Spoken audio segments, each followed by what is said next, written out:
Hello students, क्या हाल है सबके। लास्ट वीडियो में मैंने आपको अल्कोहल्स और फिनॉल्स पढ़ा रहे थे, प्रिपरेशन ऑफ फिनॉल पढ़ा दिया था और ख़त्म भी करा दिया था, सारी चीज़ें बता दी थी, केमिकल रिएक्शंस पढ़ाई थी आपको फिनॉल्स से रिलेटेड और क्वेश्चंस दिए थे होमवर्क पर। उम्मीद करता हूँ सबसे क्वेश्चन हो गए होंगे। सॉल्यूशन प्रोवाइड नहीं करा रहे, जब चैप्टर ख़त्म होगा, जब एनसीईआरटी सही सॉल्व करेंगे तब इनके सॉल्यूशन दिखा देंगे। मैच कर लेना, अगर किसी ने करा हो तो, नहीं करा हो तो उससे भी ज़्यादा अच्छी बात है। ईथर स्टार्ट कर रहे हैं। सबसे पहले देख रहे हैं प्रिपरेशन ऑफ ईथर्स। दो मेथड हैं बस हमारे सिलेबस में ईथर्स को प्रिपेयर करने के, बहुत ज़्यादा नहीं है। जैसे हमने अल्कोहल और फिनॉल के लिए बहुत सारे मेथड्स पढ़े थे, तो क्या क्या हैं वो दो मेथड्स देख लेते हैं। सबसे पहला है bye dehydration of alcohols. Dehydration का मतलब सबको पता है, सब दुनिया जानती है, क्या होता है कि वाटर निकाल देना। अल्कोहल में से वाटर कैसे निकालते हैं ये भी हमें पता है। हम लोग क्या करते हैं, बीटा कार्बन पे से हाइड्रोजन और अल्फ़ा वाले कार्बन पे से OH को रिमूव कर देते हैं, उसको बोलते हैं हम लोग डिहाइड्रेशन ऑफ अल्कोहल्स। जब आप डिहाइड्रेशन ऑफ अल्कोहल करते हो तो डिपेंडिंग ऑन द कंडीशन कि आप कौन सी कंडीशन में रिएक्शन कर रहे हो, टू टाइप्स ऑफ प्रोडक्ट या two kind of product can be form.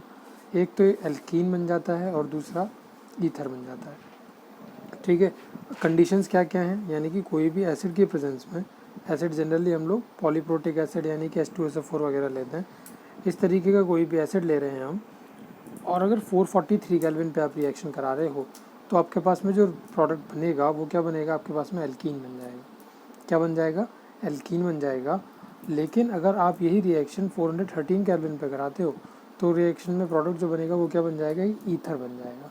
और कौन सा ईथर बनेगा, उसी एल्काइल ग्रुप का ईथर बनेगा जो एल्काइल ग्रुप किस में है, अल्कोहल में। सपोज करो इथेनॉल है तो इथॉक्सी इथेन आपका ईथर बन के आपको मिल जाएगा।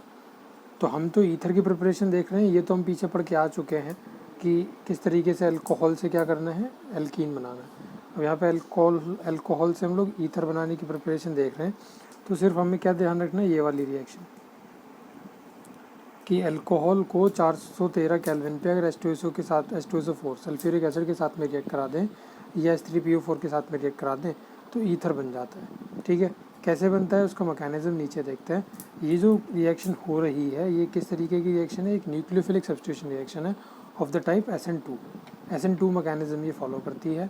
SN2 मैकेनिज्म कैसे फॉलो करती है, जो अल्कोहल मॉलिक्यूल पे एक प्रोटोनेटेड अल्कोहल मॉलिक्यूल कैसा, प्रोटोनेटेड अल्कोहल जो होता है उस पर आके क्या अटैक कर देता है, ये दूसरा कोई भी एलिमेंट आके अटैक कर देता है। देखिए किस तरीके से हो रहा है। ये मेरे पास में अल्कोहल है, ये H पॉजिटिव आया, कहाँ से आया, H2SO4 का। H पॉजिटिव सब जान चुके होंगे अब तक, H2SO4 सब जान चुके होंगे, H प्लस सब जान चुके होंगे अब तक कि जब भी हम लोग एसिड लेते हैं तो H प्लस लिखते हैं। जब आप ऐसा H प्लस लिखोगे तो H प्लस क्या होगा, आके ऑक्सीजन से जुड़ जाता है, ये भी सबको पता है। ठीक है, तो ये ऑक्सीजन से आके जुड़ जाएगा और ऑक्सीजन पे क्या आ जाएगा, पॉजिटिव चार्ज आ जाएगा। यहाँ पे इसे सही से बना लेना, इन लोगों ने सही से नहीं बना रखा। आप क्या बनाओगे, ये वाला बनाना, ये जो बना के दिखाया ना ये सेम यहाँ बना लेना। क्यों, क्योंकि ये जो हाइड्रोजन है, ये पीछे भी हमने एक मैकेनिज्म पढ़ा है इस तरीके का, ये हाइड्रोजन यहाँ पे आके जुड़ता है ऑक्सीजन से, ऑक्सीजन के दोनों बॉन्ड पेयर जो हैं, जो दोनों इलेक्ट्रॉन का पेयर है उसे यूज़ कर लेता है। H यहाँ पे आके लग जाता है, H का पॉजिटिव खत्म हो जाएगा, ऑक्सीजन पे एक पॉजिटिव चार्ज आ जाएगा। इस तरीके से आपको बना लेना, यानी कि ये क्या बन गया आपके पास में, अब ये प्रोटोनेटेड अल्कोहल बन गया। यहाँ पे आपको डिहाइड्रेशन ऑफ अल्कोहल कराया था ना मैंने ऊपर पीछे, जहाँ पे एल्कीन बना रहे थे वहाँ पे बताया था केमिकल प्रॉपर्टीज़ में लगभग सेम मैकेनिज्म है। ये क्या बन गया मेरे पास में, प्रोटोनेटेड अल्कोहल बन गया। अब प्रोटोनेटेड अल्कोहल पे दूसरा अल्कोहल का मॉलिक्यूल आके अटैक कर देगा। ये दूसरा अल्कोहल का मॉलिक्यूल है, ये जैसे हमने एक मॉलिक्यूल लिया है इसी तरीके से एक और मॉलिक्यूल होगा जो कि इस प्रोटोनेटेड वाले अल्कोहल पे क्या कर देगा, आके अटैक कर देगा। कौन आके अटैक करेगा, इस पर पॉजिटिव चार्ज है, ये वाला एलिमेंट आके इस पर अटैक कर देगा। ये क्या हो जाएगा, जो आगे इस पर अटैक कर रहा है, भाई न्यूक्लियोफाइल ही तो है। न्यूक्लियोफाइल क्या होते थे, जिन पे नेगेटिव चार्ज हो या जो इलेक्ट्रॉन रिच कंपाउंड होते हैं। तो ये इलेक्ट्रॉन रिच है, ये आके इस ऑक्सीजन पे अटैक कर देगा, ऑक्सीजन पे पॉजिटिव चार्ज देखेगा, ये ऑक्सीजन अपने इलेक्ट्रॉन को यूज़ करके कुछ इस तरीके का कंपाउंड बना लेगा। अब ये जो बॉन्ड यहाँ से ये फ्री हो जाएगा और यहाँ से ऑक्सीजन का पॉजिटिव चार्ज खत्म होकर H2O यहाँ से बाहर निकल जाता है। ये बात सबको समझ में आई होगी कि जब ऑक्सीजन ने अपने दो इलेक्ट्रॉन पेयर, यहाँ मैं यहाँ वाली बात बता रहा हूँ, यहाँ वाली देखो, यहाँ बता के देता हूँ आपको, CH3 CH2O, ऑक्सीजन पे दो लोन पेयर थे, ऑक्सीजन ने एक लोन पेयर का पूरा यूज़ करते हुए हाइड्रोजन को जोड़ लिया था। इस तरीके से, और ऑक्सीजन पे इसकी वजह से क्या आ गया था, पॉजिटिव चार्ज आ गया था। इस वाले कंपाउंड की बात कर रहा हूँ मैं, ये बात क्लियर हुई। अब होगा क्या कि ये जो बीच में बॉन्ड है यहाँ पे, ये वाला जो बॉन्ड है, ये बॉन्ड ऑक्सीजन पे पॉजिटिव चार्ज को ख़त्म कर देगा, और वापस से ऑक्सीजन पे पॉजिटिव चार्ज को ख़त्म करने का तरीका क्या है कि 2 इलेक्ट्रॉन पेयर वापस से उसे तुम दे दो। 2 इलेक्ट्रॉन पेयर ले लिए थे ना उससे, 2 इलेक्ट्रॉन पेयर मतलब 2 इलेक्ट्रॉन, 1 इलेक्ट्रॉन पेयर उससे ले लिया था, वो वापस दे दो उसे, तो ऑक्सीजन पे पॉजिटिव चार्ज खत्म हो जाएगा। क्या बन जाएगा वो, H2O बन जाएगा। ऐसा ये कर देगा, कौन कर देगा, ये वाला कार्बन कर देगा, जिसकी वजह से इस कार्बन पे क्या हो जाएगा, एक पॉजिटिव चार्ज आ जाएगा। ये इसका पॉजिटिव चार्ज कौन सेटिस्फाई कर देगा, यहाँ ये ऑक्सीजन के साथ में जाके जुड़ जा रहा है, यहाँ ये ऑक्सीजन के साथ में जुड़ जा रहा है। ये देखो क्यों, फिर से क्या हो रहा है, फिर से ये वही बता रहा हूँ मैं, एक तरीके से न्यूक्लियोफिलिक अटैक हो रहा है। कैसे न्यूक्लियोफिलिक अटैक हो रहा है, ये तो है न्यूक्लियोफाइल इलेक्ट्रॉन रिच कंपाउंड, ये ऑक्सीजन पे आ गया क्या, पॉजिटिव चार्ज, सॉरी कार्बन पे आ गया यहाँ पे क्या, पॉजिटिव चार्ज। कैसे आया कार्बन पॉजिटिव चार्ज, अभी मैंने आपको समझाया। तो ये ऑक्सीजन न्यूक्लियोफाइल की तरह इस पॉजिटिवली चार्ज कार्बन पे जाके अटैक कर देगा, और क्या बना लेगा, ये एक कंपाउंड बना लेगा जिसमें अभी ऑक्सीजन पे पॉजिटिव चार्ज है। और बार बार मैं आपको बता चुका हूँ, जब कभी भी आप रिएक्शन शुरू करोगे तो जो भी आप एज ए कैटलिस्ट यूज़ कर रहे हो, जैसे हमने यहाँ पे H2SO4 यूज़ किया है, उसका H+ आयन हम यूज़ कर रहे हैं, वो वापस आपको करना पड़ता है। आप रिएक्शन में कैटलिस्ट का यूज़ नहीं कर सकते, रिएक्शन में कैटलिस्ट का यूज़ कर सकते हो, लेकिन उसे वापस लौटाना पड़ता है, क्योंकि कैटलिस्ट की अपनी प्रॉपर्टी पड़ी है कि without being used up it catalyse the reaction, it increases the rate of the reaction and decreases the time. तो ये H पॉजिटिव वापस जाना है, तो ये H पॉजिटिव यहाँ पे अपना बॉन्ड दे देगा, ऑक्सीजन पे पॉजिटिव चार्ज भी खत्म हो जाएगा, और ये H+ बाहर भी निकल जाएगा। दूसरी तरीके से कैसे समझ सकते हो, ऑक्सीजन कभी अपने पे पॉजिटिव चार्ज नहीं रखना चाहता। हर जगह आपने देखा होगा, यहाँ पे जैसे ऑक्सीजन पे पॉजिटिव चार्ज आया, ऑक्सीजन ने अपना पॉजिटिव चार्ज खत्म करने की कोशिश करी। यहाँ पे भी ऑक्सीजन पे जब पॉजिटिव चार्ज आएगा तो वो अपना पॉजिटिव चार्ज खत्म करने की कोशिश करेगा, ऐसे समझ लो। या फिर ये समझ लो कि हमने H+ यहाँ पे यूज़ किया था, तो H+ क्या करना पड़ेगा, आपको वापस लौटाना पड़ेगा, तो जो कि मैं यहाँ से निकाल दूँगा, और H+ वापस से फर्निश हो गया, जो कि फिर से दोबारा रिएक्शन में आप यूज़ कर सकते हो, और आपको क्या बन के मिल गया, यहाँ पे एक ईथर बन के मिल गया। यानी कि समझ में आ गया हमें कि अल्कोहल का हम डिहाइड्रेशन करेंगे कितनी कंडीशन पे, H2SO4 या H3PO4 के प्रेजेंस में करेंगे, और 413 केल्विन पे करेंगे, तो हम एक ईथर को ऑब्टेन कर लेंगे by this mechanism. This mechanism is important, आप इस मैकेनिज्म को कृपया करके कॉपी में नोट करें, नोट्स में दिखाऊंगा आपको, और PDF का लिंक भी अटैच कर देंगे नीचे, डिस्क्रिप्शन बॉक्स में जाके डाउनलोड कर सकते हैं PDF, जो बच्चे व्हाट्सएप ग्रुप से जुड़े हुए नहीं हैं, और वहाँ से जाके नोट्स बना सकते हैं, ऑल्दो वो नोट्स NCERT में से ही बने हुए होंगे। आगे देखते हैं। This method is suitable for the preparation of ethers having primary alkyl groups only, the alkyl group should be unhindered and the temperature should be kept low. ये SN2 मैकेनिज्म है, तो सबको पता है कि प्राइमरी अल्काइल हैलाइड होगा, जैसे वहाँ पे देखा था ना SN1 में हेलो एल्केन में बताया था प्राइमरी अल्काइल हैलाइड की ज़्यादा होती थी रिएक्टिविटी। तो इसी तरीके से अल्कोहल यानी कि प्राइमरी अल्कोहल होगा तो ज़्यादा रिएक्टिविटी शो करेगा, और क्या करेगा, आसानी से रिएक्ट कर जाएगा और ईथर बना देगा। The reaction follows SN1 pathway when the alcohol is secondary or tertiary, which you will learn in higher classes. अगर आप सेकेंडरी और टर्शरी अल्कोहल को यूज़ करने लगोगे तो SN1 मैकेनिज्म फॉलो करेगा। However, the dehydration of secondary and tertiary alcohols to give corresponding ether is unsuccessful as elimination competes over substitution, and as a consequence alkenes are formed. अगर dehydration of secondary और tertiary alcohols का dehydration करने लग जाओगे तो होगा क्या कि या तो वो SN1 मैकेनिज्म फॉलो करके हो सकता है ईथर बना दे, इसके चांसेस बहुत कम है। कैसे बनाएगा SN1 मैकेनिज्म फॉलो करके ईथर, ये हमारे सिलेबस में नहीं है, आप हायर क्लासेस ग्रेजुएशन में जब पढ़ोगे इन सब चीज़ों को जब पढ़ाएंगे वहाँ पे। लेकिन अगर ये SN2 मैकेनिज्म फॉलो करता है तो सेकेंडरी और टर्शरी अल्कोहल्स क्या कर देंगे, वो ईथर ना बना के क्या बना देंगे, डिहाइड्रेशन अंडरगो करके ये वाला प्रोडक्ट बना देंगे। क्या बन जाएगा, एल्कीन बना देंगे ईथर की जगह पे। तो हमें ध्यान रखना है कि अगर हमें ईथर बनाना है तो हम कैसा अल्कोहल लेके आएंगे, प्राइमरी अल्कोहल लेके आएंगे। सेकेंडरी और टर्शरी अल्कोहल से क्या बन सकता है, SN2 मैकेनिज्म फॉलो करते हुए नहीं बनेगा, हम बोल देंगे नहीं बनेगा, उससे क्या बन जाएगा, एक एल्कीन बन जाएगा। एक तरीका हो गया, एक मेथड समझ लिया हमने पूरा डिटेल में विद मैकेनिज्म की how can an ether be prepare from an alcohol. दूसरा तरीका और देख लेते हैं जो कि लास्ट तरीका है, विलियमसन सिंथेसिस। विलियमसन सिंथेसिस में क्या होता है, it is an important laboratory method for the preparation of symmetrical and unsymmetrical ethers. Symmetrical unsymmetrical ethers कैसे भी बना सकते हो, ऊपर जो बनेंगे वो सिमेट्रिकल ईथर्स ही बनेंगे हमेशा, ये ध्यान रखना। ऊपर हमेशा सिमेट्रिकल ईथर्स बनेंगे यहाँ पे। क्यों बनेंगे सिमेट्रिकल ईथर्स, क्योंकि जो यहाँ पे अल्काइल ग्रुप होगा, सपोज करो इथेनॉल है तो इथॉक्सी इथेन ही बनेगा, अगर ब्यूटेनॉल है तो ब्यूटॉक्सी ब्यूटेन बन जाएगा। तो यहाँ पे हमेशा सिमेट्रिक ईथर बनेगा, लेकिन विलियमसन सिंथेसिस से आप अनसिमेट्रिक ईथर भी बना सकते हो, डिपेंडिंग ऑन कि यहाँ पे अल्काइल ग्रुप कौन सा अल्काइल हैलाइड में और यहाँ पे अल्काइल ग्रुप कौन सा। ठीक, चलिए अल्काइल हैलाइड को रिएक्ट करा देते हैं हम किसके साथ में, सोडियम एल्कोक्साइड के साथ में, सोडियम एल्कोक्साइड के साथ में, यानी कि जैसे ऐसे हो सकता है ये CH3ONA, तो क्या बोल दूंगा मैं इसे, सोडियम मेथॉक्साइड बोल दूंगा इसका नाम। और किसके साथ में रिएक्ट करा रहे हो आप इसे, सपोज करो CH3Cl के साथ में रिएक्ट करा रहे हो, CH3Cl प्लस CH3ONA, तो क्या बन जाएगा आपके पास में एक ईथर बन जाएगा, कौन सा, CH3OCH3, और ये Na और ये Cl एक साथ रिएक्ट करके क्या बन जाएंगे, NaCl बाहर निकल जाएगा।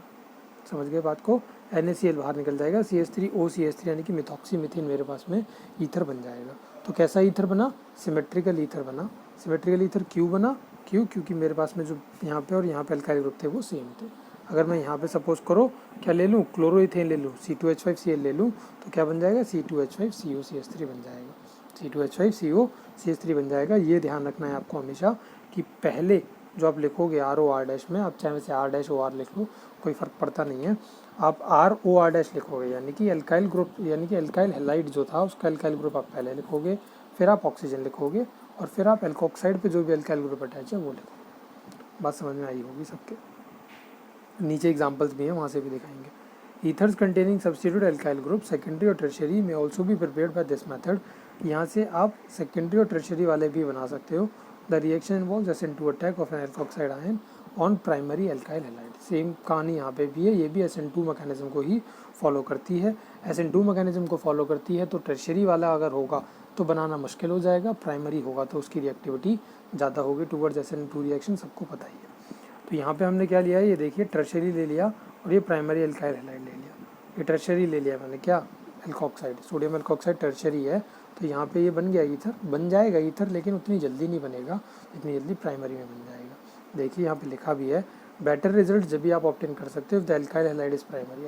एल्काइल हैलाइड कैसा है, प्राइमरी है। इन केस ऑफ सेकेंडरी और टर्शियरी अल्काइल हैलाइड, हमारे पास एल्काइल हैलाइड कैसा था, प्राइमरी था। अगर मैं एल्काइल हैलाइड सेकेंडरी या टर्शियरी ले लूँ, इसी पे तो अटैक हो रहा है, न्यूक्लियोफिलिक अटैक। अभी तो स्टीरिक हिंड्रेंस है ही नहीं, हाइड्रोजन क्या स्टीरिक हिंड्रेंस करेंगे, देख रहे हो ना आप, समझ में आ रही है बात। ये ऑक्सीजन पे नेगेटिव चार्ज, ऑक्सीजन पे नेगेटिव चार्ज मतलब ये न्यूक्लियोफाइल है। और ये ब्रोमीन पे कब बॉन्ड टूटेगा, देखो मैं आपको समझा देता हूँ, थोड़ा सा डिटेल में बता देता हूँ। ये है CH3Br, CH3Br, आप ये वाला बॉन्ड तोड़ दोगे, यहाँ पे चला जाएगा, तो ब्रोमीन पे क्या जाएगा, नेगेटिव चार्ज, और कार्बन पे क्या जाएगा, पॉजिटिव चार्ज। अब ये कार्बन पॉजिटिव चार्ज है तो न्यूक्लियोफाइल इस पर आके अटैक कर सकता है, और न्यूक्लियोफाइल कौन सा है, ये है ना नीचे न्यूक्लियोफाइल, ऑक्सीजन पे नेगेटिव चार्ज है ना, तो एज ए न्यूक्लियोफाइल इस पर जाके अटैक करेगा, इस पर जाके अटैक करेगा। अभी देखो इस पर क्या अटैच है, 3 हाइड्रोजन अटैच है, क्या वो स्टीरिक हिंड्रेंस प्रोवाइड कर रहे हैं, बिल्कुल भी नहीं कर रहे। अगर आप इन 3 हाइड्रोजन की जगह रिप्लेस करके 3 अल्काइल ग्रुप लगा दो तो क्या हो जाएगा, स्टीरिक हिंड्रेंस बढ़ जाएगी। स्टीरिक हिंड्रेंस बढ़ जाएगी तो क्या ये न्यूक्लियोफाइल आसानी से अटैक कर सकता है इस कार्बन के ऊपर, नहीं कर पाएगा। नहीं कर पाएगा तो क्या ईथर बन जाएगा, नहीं बनेगा। यानी कि सेकेंडरी और टर्शियरी अल्कोहल, अगर आप सेकेंडरी और टर्शियरी अल्काइल हैलाइड आप यूज़ करते हो तो जो आपके पास में प्रोडक्ट बनेगा ईथर का, वो बहुत टाइम लग जाएगा बनने में। For example the reaction of CH3ONA with CH3CBr gives exclusively two methyl propene. बोला ऐसा भी हो सकता है कि ईथर ना भी बने, जैसे यहाँ पे देखो इन्होंने बोला कि यहाँ पे टर्शियरी अल्काइल हैलाइड ले लिया, 2-मिथाइल प्रोपीन ले लिया, और ये तो प्राइमरी है। अब टर्शियरी अल्काइल हैलाइड है तो देखो मैंने जैसे अभी समझाया था आपको, उसी तरीके से आप समझ लीजिए कि ये रहा कार्बन, इस पर 3 CH3 ग्रुप अटैच हो गए, ये CH3, एक ये CH3 और एक ये CH3। बता रही समझ में, ये ब्रोमीन अटैच है। अब मैंने क्या बोला कि ये ब्रोमीन का बॉन्ड टूटता है, ब्रोमीन का बॉन्ड टूटता है, टूट के चला गया, हटा दिया मैंने इसे, ये हट गया, जिसकी वजह से क्या हो गया, कार्बन पर पॉजिटिव चार्ज आ गया। अब इस पॉजिटिव चार्ज पे क्या होगा, एक सेकंड इरेज कर देते हैं हम इसे।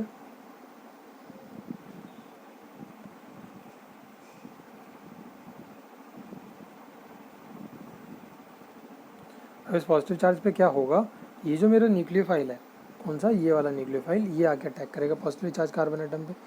ये न्यूक्लियोफाइल आके अटैक करता है इस तरफ से, और इस तरफ क्या है, बहुत ज़्यादा स्टीरिक हिंड्रेंस है, 3 मिथाइल ग्रुप अटैच हैं, तो स्टीरिक हिंड्रेंस बहुत ज़्यादा है। स्टीरिक हिंड्रेंस ज़्यादा होने की वजह से क्या नहीं हो पाएगा, ये आके इससे जुड़ नहीं पाएगा। तो इंस्टेड ऑफ मेकिंग ईथर क्या बना देगा, ये एक एल्कीन बना देगा। क्या बना देगा, ये एक एल्कीन बना देगा। ये देखिए 2-मिथाइल प्रोपीन बन गया, सॉरी मैंने इसे 2-मिथाइल प्रोपीन बोल दिया था बाय मिस्टेक। ये क्या है आपके पास में 2 मिथाइल 2 ब्रोमो 2 मिथाइल प्रोपेन है ये तो। 2 ब्रोमो 2 मिथाइल प्रोपेन लिया है मैंने यहाँ पे, यानी कि टर्शियरी अल्काइल हैलाइड है। ये क्या बना देगा, instead of making an ether it will make alkene. तो ये ध्यान रखना है हमें कि हम लोग क्या लें, कि कोशिश ये करेंगे कि प्राइमरी अल्काइल हैलाइड लें। यहाँ पे विलियमसन सिंथेसिस में कोशिश की जाएगी प्राइमरी अल्काइल हैलाइड लें। ऊपर जो मेथड पड़ा उसमें क्या कोशिश करेंगे, उसमें ये कोशिश करेंगे कि ये जो अल्कोहल है ये प्राइमरी अल्कोहल हो। रीज़न दोनों के लिए आपके पास में है ही कि ये दोनों मैकेनिज्म दोनों SN2 मैकेनिज्म को फॉलो करते हैं। SN2 मैकेनिज्म में प्राइमरी की रिएक्टिविटी ज़्यादा होती है और सेकेंडरी की रिएक्टिविटी कम होती है। ठीक है, तो ये वीडियो लेके आए थे हम, जिसमें हमने आपको प्रिपरेशन समझाया है। मैं आपको नोट्स भी दिखा देता हूँ, यहाँ से आप नोट करोगे और फिर बताएंगे आगे की नेक्स्ट वीडियो लेके आएंगे, जिसमें फिजिकल और केमिकल रिएक्शंस दोनों बनाएंगे। ये देखिए प्रिपरेशन ऑफ ईथर्स, जो मैंने आपको समझाया था वही सब कुछ, रिएक्शन लिखी है, मैकेनिज्म लिखा है जो बताया था। किसी को राइटिंग समझ में नहीं आती है, किसी बच्चे को, इसलिए मैंने बुक में से पढ़ाना शुरू कर दिया है। बाकी नोट्स मेरे सारे वही मिलेंगे NCERT के। और नीचे ये लिखा है जो भी बताया था मैं आपको, प्राइमरी को यूज़ करते हैं, सेकेंडरी और टर्शियरी को यूज़ नहीं करते हैं। आगे विलियमसन सिंथेसिस दिखा रखा है इसमें, ये रिएक्शंस हैं, ये कंप्लीट करेंगे और वही सब कुछ जो बताया है पीछे। नोट्स में सिर्फ इतना ही नोट करना है, बाकी आप पढ़ बुक में से सब। नेक्स्ट वीडियो आएगी जिसमें फिजिकल प्रॉपर्टीज़ कराएंगे ईथर्स की। मिलेंगे नेक्स्ट वीडियो में। Till then do take care of yourselves, bye bye.